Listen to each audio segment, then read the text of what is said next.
Climate-related natural disasters are in fact happening more and more, and for those living in areas prone to climate-related disasters, these disasters can negatively affect the sexual and reproductive rights of an impacted population. But this isn't the first thing we usually think of. Who are some of those specific populations whose sexual and reproductive rights are at risk when a natural disaster strikes? I mean, did you know that child marriage rates surge following climate crisis-induced natural disasters?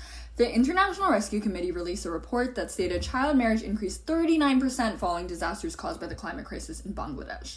Girls are overwhelmingly the first to go, and families cannot afford to support the amount of people they have in their families due to gender inequality and how women and girls are seen as unlikely to make a sufficient income.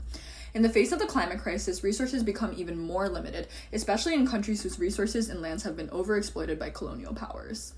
Let's debrief more on why child marriage infringes on sexual rights. Child marriage can often mean girls stopping their education, meaning they may not have access to comprehensive sexual education or information on their basic sexual health and well-being.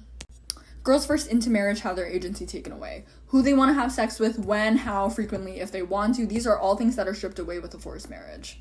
Adolescent girls' need for contraception is greatly unmet, meaning there are greater rates of unwanted and unplanned pregnancies. And all of these reasons just barely scratch the surface. So depending on where you're born, being young can lead to very different fates. All young people deserve the right to enjoy positive sexuality, and to achieve this, ending child marriage should definitely be a target for protecting sexual rights and health for youth. Check out the organizations Girls Not Brides, as well as Too Young to Wed, to learn more from and to take action. We must tackle the climate crisis, for which you can find some resources below, while simultaneously combating the attack on sexual and reproductive rights, because the fights for climate liberation and sexual rights go hand in hand.